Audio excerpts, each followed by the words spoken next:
አጋጣሚ ነው። ገባኝ አቶ አምነን። ግን ሰዓቱ ይሁን አይሁን ምንም አውቀው ነገር የለም። ግን ስለ ድርጅቱ አንዳንድ ማውራት ያለብን ነገሮች አሉ። የተፈጠረ አዲስ ነገር አለ? አዎ፣ ትኩረት ካለመስጠት አንጻር መሰለኝ ድርጅቱ ትንሽ ኪሳራ ነገር፣ አንዳንድ ማወራረድ ያሉብኝን ነገሮች አወራርጄ ነው የደረስኩበት። እሺ፣ ከቃል ጋር ማውራት አለብን። አምነኔ ነቃ እንዴ? በጣም ነው ደስ ያለኝ። ደግሞ ካልሸኘናት ለእኛም ተርፋለች። አዎ፣ ግን ደህና የመሆን ተስፋ የላትም ወይ? ተስፋ በዚህ ሰዓት እኛም ተስፋ የለንም። አስበዋል? ለእህቷ ልጅ አልተመለሰች፣ ለእኛ ትመለሳለች። እናንተ ራሱ ያን ማድረግ አልነበረባችሁ። እኔና ሲፉ እኮ ትንሽ ካረጋጋት ብለን ነበር መድኃኒቱን የሰጠናት፣ ግን እሷ ላትመለስ አበደች። ለማንኛውም መጣሁ።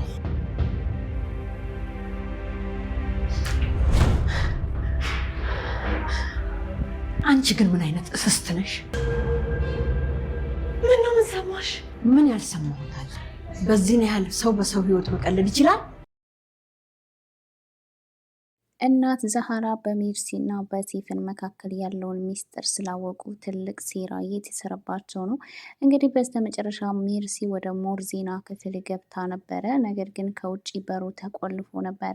እንግዲህ ሞርዚና በጣም በሚያስፈራ ሁኔታ ወደ ሜርሲ በቀረበችበት ሰዓት እንግዲህ ወደ ውጭ ሮጣ ለማምለጥ ስትሞክር በሩ ግን ተቆልፎ ነበር። ይህንን ነገር ማን ያደረገው ይመስላችኋል? እስኪ ኮሜንት ላይ አስቀምጡ። እናት ዛህራ ደግሞ ይህንን ሚስጥር ለአምነን መናገር አለባት፣ እሷ ደግሞ ምንም ነገር መሆን የለባትም የምትሉ ይህን ቪዲዮ ላይክ እያደረጋችሁ እንደዚሁም ለቻናሉ አዲስ የሆናችሁ ሰብስክራይብ በማድረግ ጀምሩ። እንግዲህ እናት ዛህራ ሴፈንና ሜርሲ ያደረጉትን ነገር ከሙስጠፋ ጋር በመሆን ሲያወሩ ማለትም እንግዲህ ያደረጉት ነገር እንደሰራላቸውና ወደፊት ለነሱም ቢሆን በጣም አደገኛ ልትሆንባቸው እንደምትችል ስታወራ ሰምታ ስለነበረ ሙስጠፋ እንግዲህ ተቀድሞ ይሄንን ነገር ማድረግ አልነበረባችሁም፣ በጣም ትልቅ ጥፋት ነው ያጠፋችሁት ብሎ ሲል እንግዲህ እናት ዛህራ ከጀርባ ሆና ሁሉንም ነገር እየሰማች ነበረ። ወደ ሜርሲ በመምጣት ይህንን ሁሉ ነገር ያደረግሽው አንቺ ነሽ አይደል ብላ ስትጮህባት ነበረ።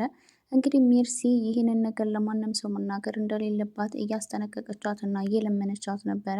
እናት ዛህራ ግን ይህንን ነገር አምነን ማወቅ አለበት ብላ እየተናገረች ነበረ።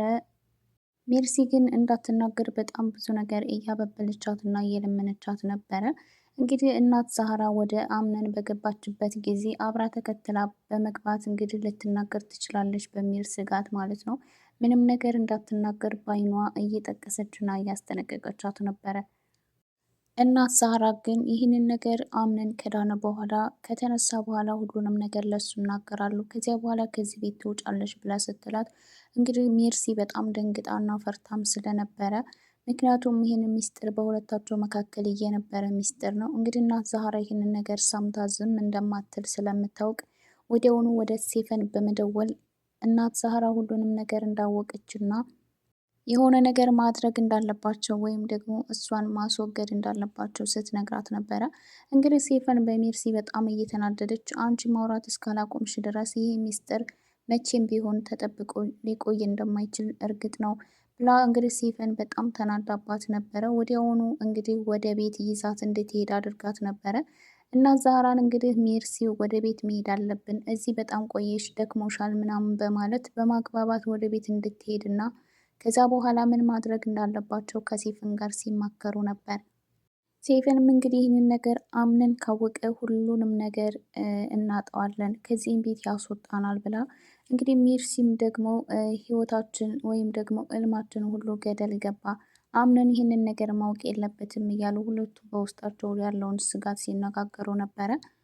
እዛ ቤት ውስጥ እንግዲህ ሶስቱ ብቻ ነበሩ። ማለትም እናት ዛህራና ሴፈንና ሜርሲ ናቸው እዛ ቤት ውስጥ ያሉት። ሁለቱ ሰዎች እንግዲህ እናት ዛህራ ላይ የሆነ ያቀዱትና ያሰቡት ነገር አለ። ምክንያቱም ወደ ቤት እንድትመጣ ያደረጉት እነሱ ስለሆኑ ማለት ነው።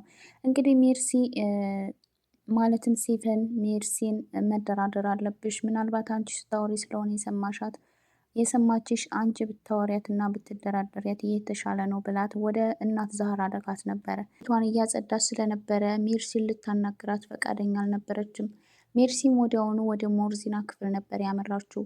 ወደ ሞርዚና ክፍል ስትገባ ወዲያውኑ በሩ ከውጭ ከቆለፈባት ሞርዚና በጣም በሚያስፈራና በበቀል ዓይን ነበር ስትመለከታት የነበረው። ነይ እያለቻት ስትላትም ሜርሲ እንግዲህ በጣም ፈርታት እና ተጨንቃ ስለነበረ ወደ ውጭ በሩን ከፍታ ለመውጣት ሞክራ ነበር። ነገር ግን በሩ ስለተቆለፈ መውጣት አልቻለችም።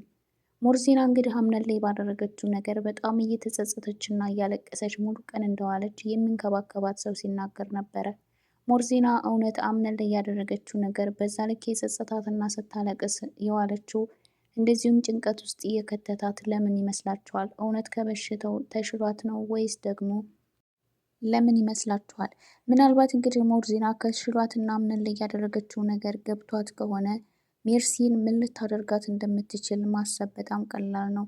ምክንያቱም ይህንን ነገር ከሱ ውጭ ማንም ሰው ሊያደርገው እንደማይችል ሞርዚና በደንብ ስለምታውቅ ሜርሲን በደንብ አድርጋ ልትበቀላት ትችላለች።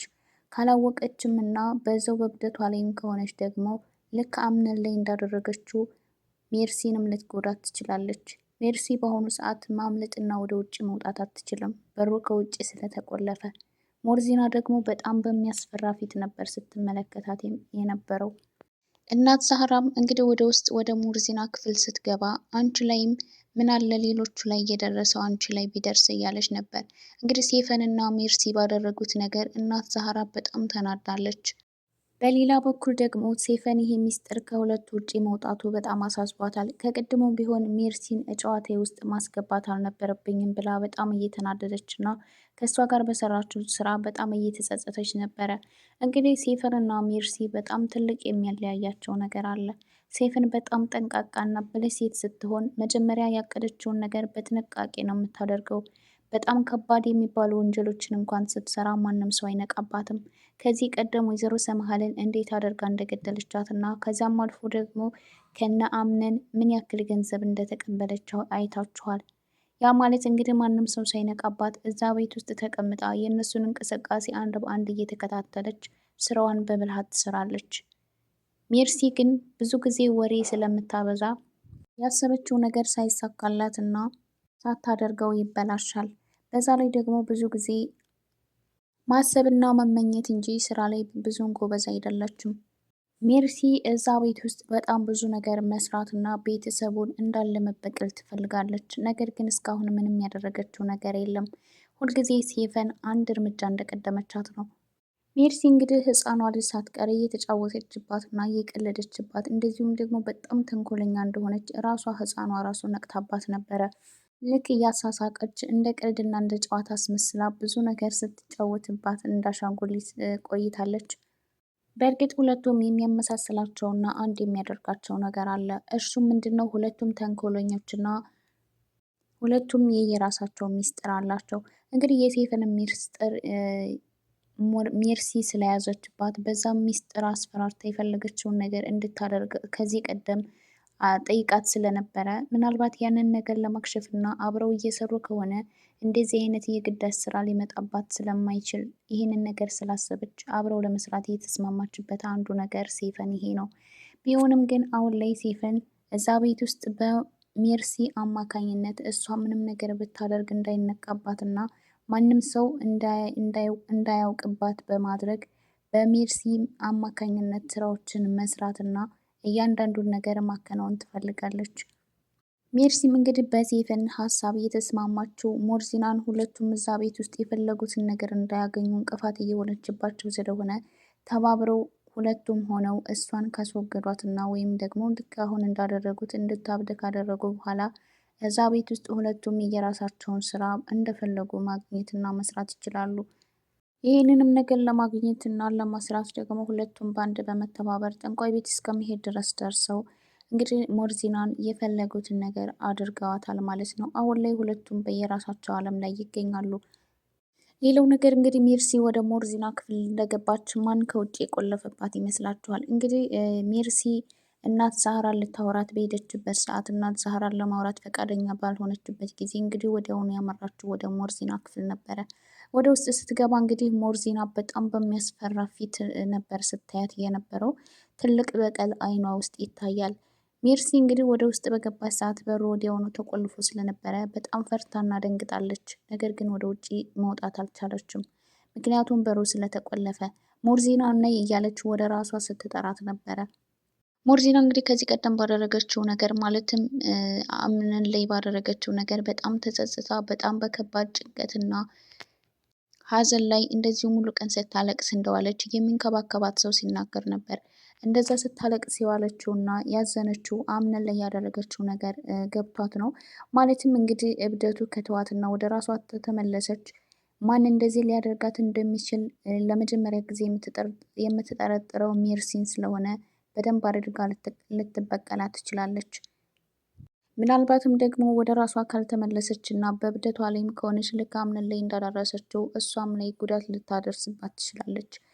ሜርሲ አሁን ላይ ከዛ ክፍል መውጣትም ሆነ ማምለጥም አትችልም፣ ምክንያቱም ከውጭ ስለተቆለፈባት። ይህንን ነገር ያደረገው ማን ይመስላችኋል? እንግዲህ ሞርዚና ይቅርታ ሜርሲ ወደዛ ክፍል ስትገባ እናት ዛህራ ምናለ ሌሎቹ ላይ እየደረሰው አንቺ ላይ ቢደርስ እያለች ነበረ። ነገር ግን ክፉ ሰው ምንም አይሆንም እያለች ነበረ። ምናልባት እዛ በር ላይ ያለችው እናት ዛህራ ስለሆነች ምናልባት እሷ ልትሆን ትችላለች የቆለፈችው። በሌላ በኩል ደግሞ ሴፈን ወደ እናት ዛህራ እንድትሄድና እንድታናገራት ያደረገቻት እሷ ናት። ምናልባት እሷ ማለትም እናት ዛህራ በጣም ግትር ስለሆነች ልታናግራት አትችልም። ስለዚህ ወደ ሞርዚና ክፍል መግባቱ አይቀርም ብላ አስባ ልክ ተከታትላ እሷ ወደ ውስጥ ስትገባ ከውጭ በሩን ዘግታባት ሊሆንም ይችላል። እንግዲህ ይህንን ነገር ማን እንዳደረገው ባይታወቅም ነገር ግን ሜርሲ አሁን በከባድ ጭንቀትና ፍርሃት ውስጥ ትገኛለች። እንግዲህ እናት ሞርዚና ምን ልታደርጋትና እንዴት አድርጋ ልትበቀላትና ልትጎዳት እንደምትችል አይታወቅም። በሌላ በኩል እንግዲህ አምነን አሁን ላይ ካለበት ህመም ይልቅ በጣም እያሳሰበውና እያስጨነቀው ነገር አለ። እሱ ምንድነው? የድርጅቱ ጉዳይ። ድርጅቱ እንግዲህ በጣም በከባድ ኪሳራ ውስጥ እንዳለ የድርጅቱ ጸሐፊ የሆነችው ሰራተኛ መታ ለአምነን አሁን ለመናገር ሰዓቱ ይሁን አይሁን ባላውቅም፣ ነገር ግን ድርጅቱ በጣም በከባድ ኪሳራ ውስጥ ይገኛል እያለች እየነገረችው ነበር። ወዲያውኑ ቃልን እንዲያስገቡለትና ቃልን ማናገር እንዳለበት አምነን ሲናገር ነበረ። እንግዲህ የድርጅቱ ትልቅ ኪሳራ እንዲደርስበት ምክንያት የሆነችው ማን ትመስላችኋለች? ምናልባት ይህንን ነገር ያደረገችው ራሷ ሜርሲ ወይም ደግሞ ቃል ሊሆኑ ይችላሉ። ቃልም እንግዲህ እዛ ድርጅት ውስጥ ይሰራል። ቃል እንግዲህ እዛ ቤት ውስጥ የገባው በሞርዚና ምክንያት ቢሆንም ሞርዚና ወደዛ ቤት እንዲመጣና ሴቶቹን እንዲሰልልላት ቢሆንም ነገር ግን ቃል ደግሞ እዛ ቤት ውስጥ የራሱን ስራ እየሰራ ይገኛል። እንግዲህ ብሌንን የራሱ ለማድረግና ከአምነን ለማራቅ እየሞከረ ነበረ። እዛ ቤት ጥሩና መልካም ሰው ናቸው ተብለው የገቡት ሰዎች እንግዲህ እዛ ቤት ውስጥ ሲገቡ ጸባያቸውና ባህሪያቸው ተቀይሮ ሁሉም ላይ የራሳቸው ጥቅም መስራት ይጀምራሉ። ስለዚህ የድርጅቱ ኪሳራ ምክንያት የሆነችው ሜርሲ ወይም ደግሞ ቃል ራሱ ሊሆንም ይችላል። አምነን እንግዲህ ነገሮቹ በጣም እየተደራረቡበትና ችግር በጣም እየፈተነው እንደሆነ ሲናገር ነበር። ከዚህ ቀደምም ከእናቱ ሞት በላይ ያክስቱ እንደዚህ መሆንና እንደዚሁም ደግሞ የድርጅቱ ግማሽ ፐርሰንት የሆነው እንግዲህ በልጅቱ ምክንያት ተወስዷል ማለት ነው። ይህ ነገር በጣም እያሳሰበው እና እያስጨነቀው ባለበት ሰዓት እንደገና ደግሞ በህይወቱ በጣም ትልቅ ፈተና መጣበት። እስኪ እናት ዛህራ ሁሉንም ነገር ለአምነን ትናገርና ሴፈንና ሜርሲ ይጋለጡ የምትሉና እንደዚሁም ደግሞ እንግዲህ እናት ዛህራ ሙስጠፋም እዚህ ነገር ላይ እንዳለበት ተረድታለች። ምክንያቱም ለራሱ ነበር ስታወራው የነበረው። እንግዲህ ሁለቱ ያደረጉትን ነገር እሱም እንደሚያውቅና ማድረግ እንደሌለባቸው ሲናገር ስለሰማችው ይህ ነገር ላይ እሱም ያውቃል ብላ ታስባለች። እንግዲህ ይህ ነገር ሚስጥር ከወጣ ሁሉም ከዛ ቤት ይወጣሉ። እንግዲህ እናት ዛህራ ሁሉንም ነገር ለአምነን ትናገርና ሴፈንና ሜርሲ ይጋለጡ የምትሉ ላይክ እያረጋችሁ ይህን ቪዲዮ ላይክ እና እንደዚሁም ደግሞ ለቻናሉ አዲስ የሆናችሁ ሰብስክራይብ እያረጋችሁ ቤተሰብ ሆኑ። በቀጣይ ቪዲዮ እስከምንገናኝ ሰላማችሁ ይብዛ እያልኩኝ እዚህ ጋር ሰናብታችኋለሁ። ድርድራማ ክፍል 19ን እንዴት አያችሁት?